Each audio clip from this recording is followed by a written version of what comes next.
and welcome to Inside Events, an international podcast focused on contemporary issues in events and festivals. This week, I'm joined by Professor Laura Misener, who will be talking about disability in sport. Welcome, Laura. Hi, happy to be here. Just for everyone listening in, first question, who are you? What's your role and organization that you work for? And why are you interested in disability in sport? Sounds good. So as you said in the intro, Laura Misener, I'm at Western University in London, Ontario. I'm a professor here. I'm also director of the School of Kinesiology, and I'm also on the board of the International Center for Olympic Studies, which is also here at Western. So I've been involved and interested in events back since I did my PhD. I was interested in sort of the concepts of urban space and how events impacted upon urban spaces and what did that mean for communities, local communities. What do they get out of these mega projects that happen, and do they actually get any benefit from it? So I started that a long time ago, and then in 2010, as you all know, Vancouver hosted the Olympic and Paralympic Games, and a good colleague of mine, David Legg, from Mount Royal University, invited me out west to do a talk on events. And I thought, okay, great. But it was a conference that was run by the Canadian Paralympic Committee.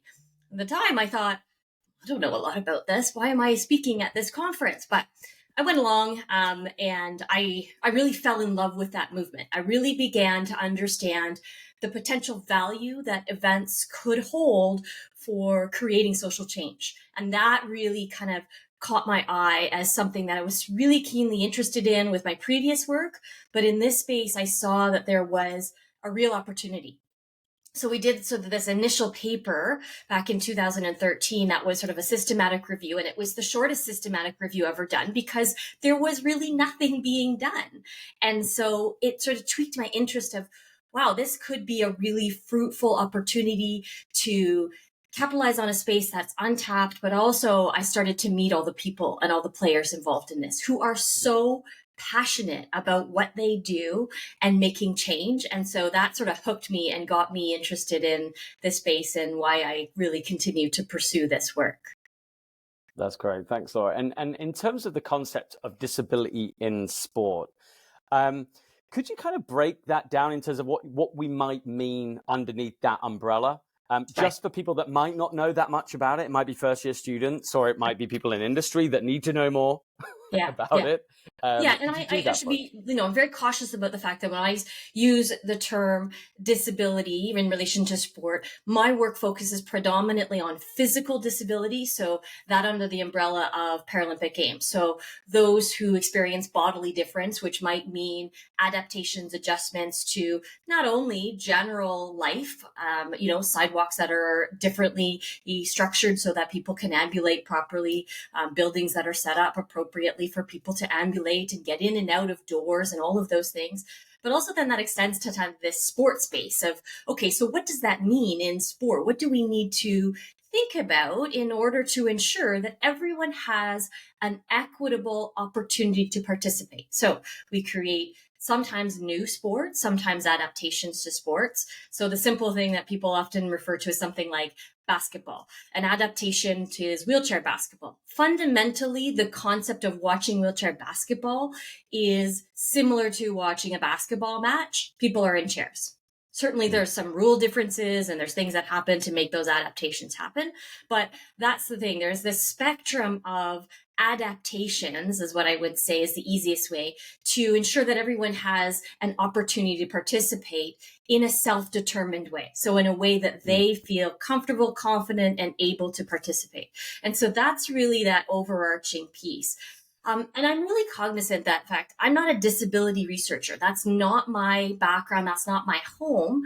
And that there is a whole field of disability studies. There are scholars who are world renowned who have been studying this work and the disability rights movement, ensuring people have access to basic fundamental human rights issues for a long time. I'm interested in looking at their work and working with them and thinking about how do we apply that in the space of sport and particularly around events. That's really useful. And so kind of most of your work kind of focused on the physical side. There's been Hmm. the shift in as we've seen the UN SDGs, social sustainability embedded Yeah, within bidding criteria in large scale sports events, for example. There's been the shift towards less visible disabilities right. and trying to transform attitudes towards, in a positive sense, toward disabled people on an everyday level, and using the event as a way to kind of rethink the built environment, to install principles of universal design and all that sort of thing. And we've Absolutely. seen obviously that Japan has Yeah, even, yeah, through Tokyo 2020, that they made huge inroads in yeah. a Massive country that shifts. you Yeah, would never normally yeah, yeah. expect, has been for centuries, completely anti people that essentially weren't perfectly contributing to society, right? Do you Absolutely. see that there being a lot of gains made in the kind of less visible disability space and the more positive attitudes towards disabled people, would you say, Laura? Well, I think there's a bit of a challenge with that idea. I think on the, on face value, there's great things that happen around events. And Tokyo's a great example of it being sort of this catalytic opportunity to make these changes, whether it's changes in the physical infrastructure, potentially changes in attitudes towards individuals with impairment. I think the big challenge we have to be careful about when we think about this is the fact that events, particularly something like the Paralympic Games, showcase a particular type of disability. And I mean by that, um, people who have impairments that society in general is comfortable watching. So, for example, I just used that piece about wheelchair basketball. We get wheelchair basketball because it's similar to what we've seen elsewhere. There's not a lot of challenges in terms of difference for physical impairment. Someone uses a chair instead of running down the court. That's not a big deal. What we don't see a lot of in those games is those who have higher support needs. So people who have needs for aids or who have, very severe impairments. And that's the piece that's really missing. The Games has really tried, and there's been advocates who've been pushing and continue to push to retain some events, some sports, like bocce is a good example of that. It's one of the only sports that includes individuals with very severe impairments, those who are typically unseen in our societies. And so it's moving in that direction. But for reality is what we see often with Paralympic Games is individuals who ambulate and move pretty typically able, right? Who can continue to walk even if it's with a prosthetic, who continue to move in a similar way to the way you and I might move. And so we have to be careful about it being a big shift in attitude. I think it's making incremental changes. It's certainly having opportunity for change in social structures as well, to assistance programs, things that might support individuals with impairment. But we need to be careful about it being sort of this big be all end all of changing everybody's attitudes. I think it's an opportunity to create these incremental changes. And one of the things that we've been doing in our work is thinking about how do we go about doing those things. I mean, it's like any other space in the event space. Mike, you and I know it's not this, you just host the event and everything changes, everything gets better, right? We all have these wonderful new spaces and people are going to start participating. There has to be really thoughtful, strategic approaches to making those changes. So simply by changing the spaces doesn't mean people are going to come and use them. And we found that out quite clearly in our research. So Tokyo is a good example of that. Great new spaces, wonderful physical accessibility, some changes in attitude. But the reality is the social structures, the social systems that support individuals with impairment is so poor that they're never going to have those facilities filled with people with impairment and parasport athletes unless they have a specific strategy to do so. And at this point, that's really almost non-existent in most places, or it's only happening during a games time. And then once the games is gone, as we know, poof, it's gone. Right. So typical sort Yeah. of things. And those are the kinds of things we're trying to look at is how do we actually stretch the potential benefit that that event brings more strategically to create those potential changes.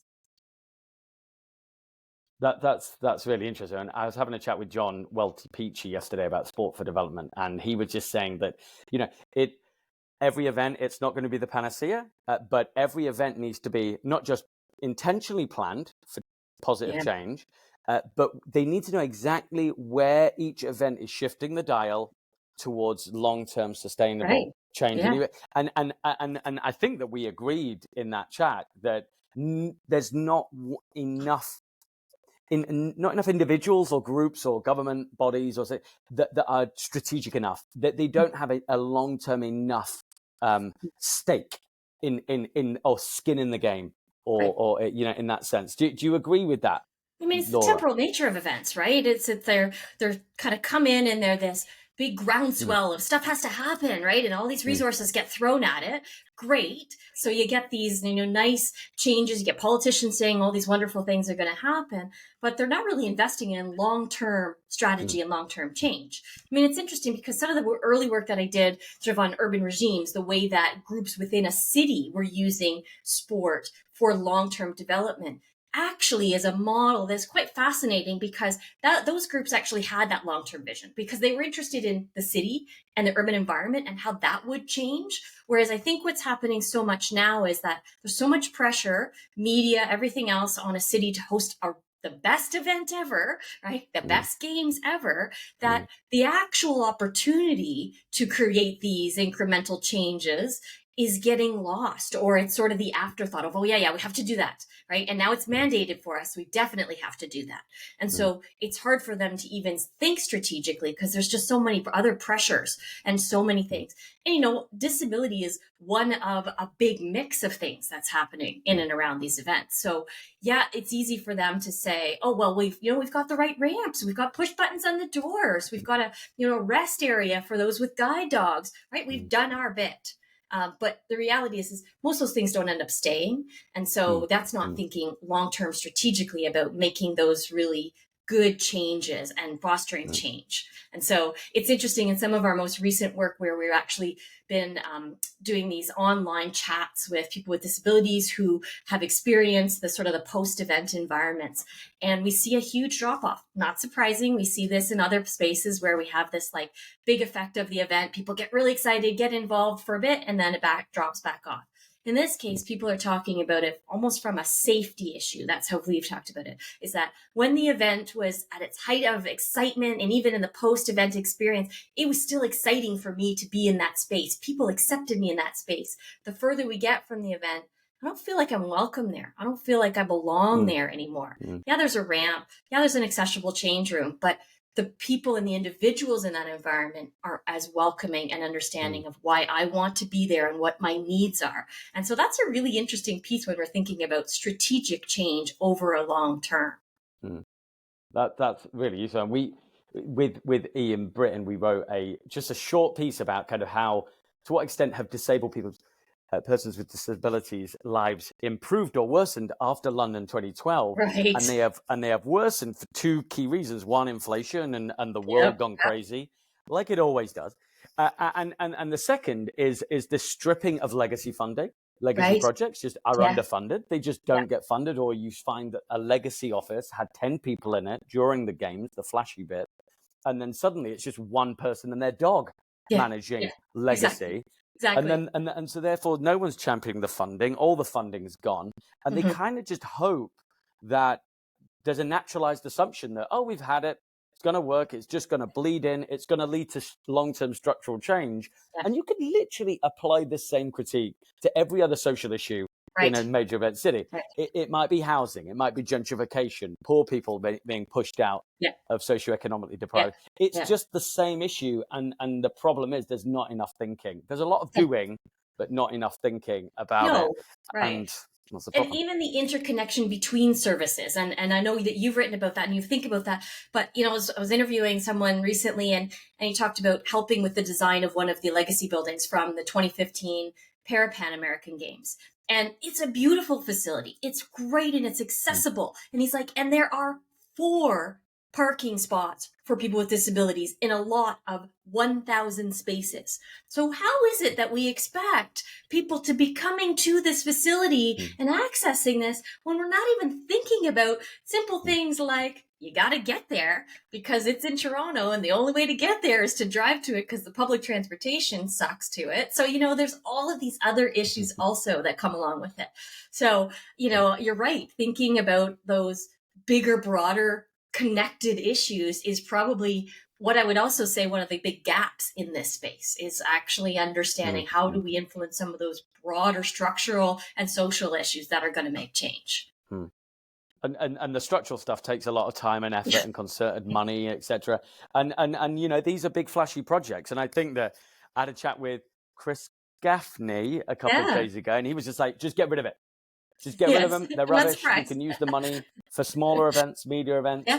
And it's hard. It's really hard to defend mega events when they don't lead to this long-term change. But then, you know, I will never forget when I did my PhD, it was all about Greenwich. It was about local small business community inclusion in Greenwich.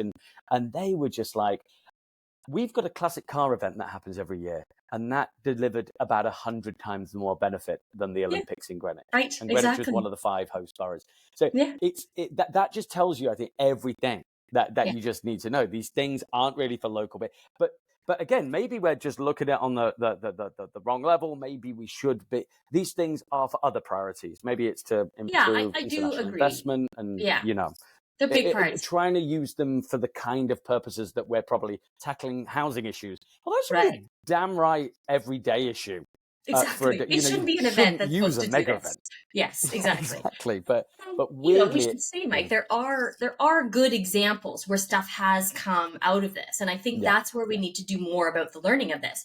And our work with this group in Ontario, which is a group of parasport organizations that got together as part of a legacy group in advance of the 2015 Pan American Games, they continue to work together and they continue to leverage the games, and they've got government funding to do it. And, you know, they have hired people to have this ongoing legacy, and we're just putting together an impact report with them, you know, so we're talking like 7 years after a games that this group of organizations who should have already been working together came together as part of the games and then made a strategic effort to continue to work together for a broader impact. And so that's really an interesting case because they are now trying to continue to evolve their iterations. Okay, so what happens now? Now we don't have an event coming, and we thought we might get Commonwealth. Now we're not going to get that. So where do we go next, and how do we think about continuing to partner? So there are those examples, and that's what we need to think about. But again, it's like that case of Greenwich.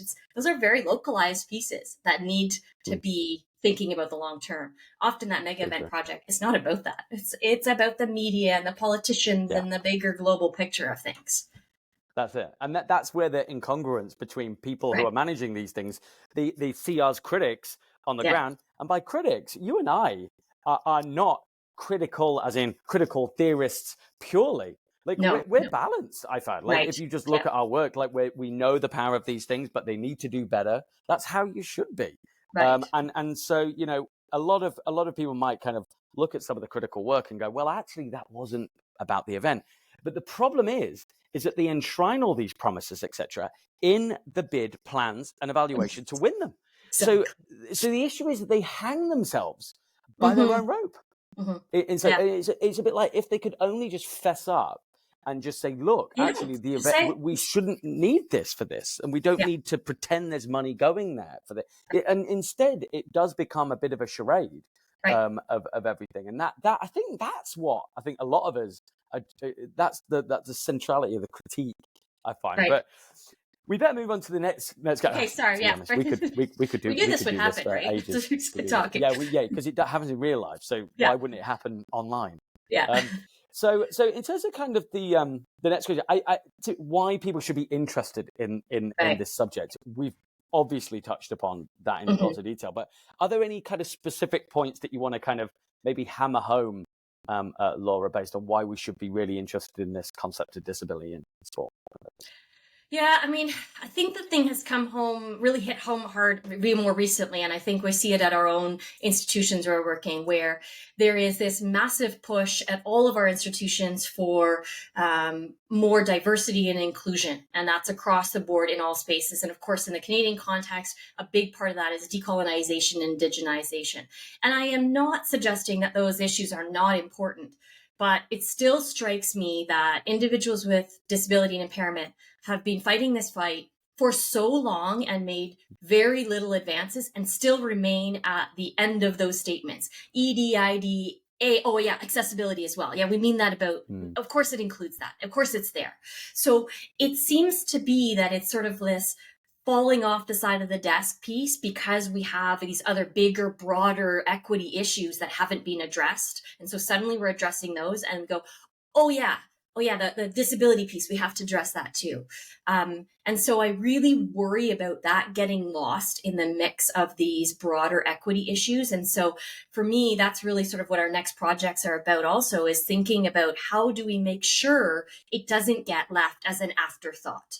And that when we say accessibility, it shouldn't just be this broad brushing of accessibility. In fact, every individual with impairment has different needs, and we need to be thinking about how do we design programs, spaces, everything we do in a more universal way that supports all of those individual needs. Because at some point it's going to affect all of us. We're all going to have some level of experience with impairment.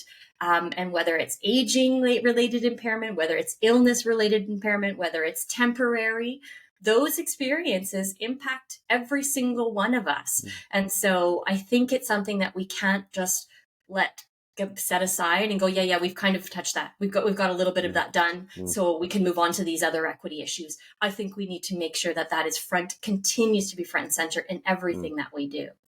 That's a really, really good point. And if it's not obvious on the social impact front, like we should do this to be morally, ethically good, right, then it hit them in their pockets. The consumers of it doesn't matter whether it's dementia, it doesn't matter whether it's physical, it doesn't matter whether they are also consumers. So there's an economic issue. If they're not productive citizens and integrated in society, then they can't also spend money.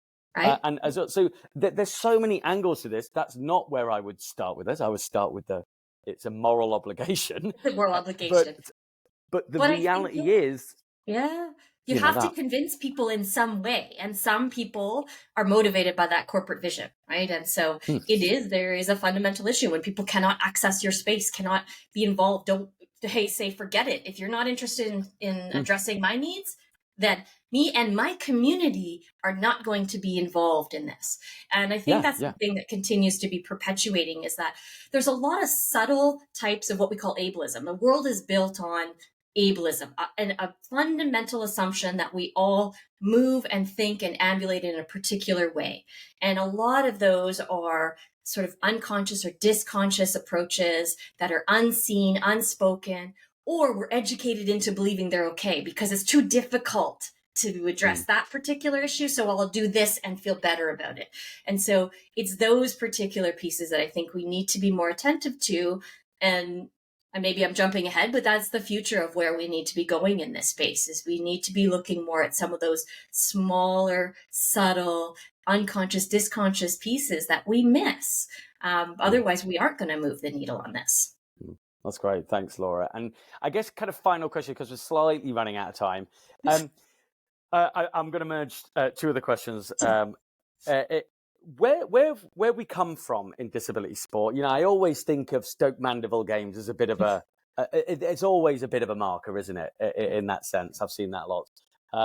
And this is not necessarily even a field that I'm in that much, really.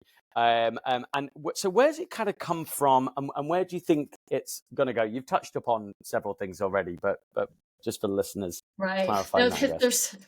It's a tricky question, Mike, because there is so much that's happened. I mean, if you think about the evolution of just Paralympic Games themselves since, even the late 70s, early 80s, 88 being really the kind of the start of this, the things that have evolved in terms of attention and opportunities and the countries involved and the social change that has happened, the administrative structural change that we've seen happen, right? The fact that there was a formation of national Paralympic committees and things like that, that's been a huge progress over time. And so we have seen this massive evolution and upward opportunity. But in that, I think the thing moving forward is who's been missed, what's been missing, where can we do more and better? And I'm doing some work with colleagues in the Caribbean region, and that's a really interesting one because the context of disability is quite different there than it is where you and I live. And so we're kind of going back to those stages we were, for us, years and years ago, where there was no understanding of disability impairment, the opportunities to participate in sport, and what could that look like. And so we have to start rethinking the needle on the assumptions that we have about disability sport. We live in countries that are big and populous, right? Lots and lots of people to participate. When we talk about these smaller countries, smaller regions, low resource, there's not a lot of people generally, let alone if we're talking about a smaller percent of that population, maybe the 15%. How do we then think about ways in which people can participate in new and different ways? And so breaking down the assumptions that we have about what sport should look like, should be structured like, the rules of who participates in what categories and when, and all of those things are going to have to be just basically destroyed, I would say, broken down and reinvented. And that's the future I think we see coming in many realms of sport. And I wouldn't say that's just necessarily disability. We could see that across the spectrum of sporting opportunities. We're going to have to really rethink the way that we structure the rules, the opportunities in sport, so that we can really create more inclusive, equitable environments. And for me, that goes back to the fundamental issue of safety. People are not going to participate if they don't feel like they're safe and they belong. And then our games, what's the point? We'll end up seeing the same 7 nations, same people coming through again and again, winning the same medals again and again. And at some point, that's going to tap out of being interesting for those big players that we talked about before, because they'll go like, people don't want to watch that anymore. It's boring, right? We need something new, different, inventive. So I think we have to kind of start to rethink the whole structure of it if we're going to move that forward. Interesting. Like, bleeding kind of the social and the economic there is so important. I could chat with you all day, and hopefully again soon in the future. But thank you so much for coming on, Laura. Any resources? I was going to ask you a question about, is there any further resources? But we'll add those underneath. I'll ask you.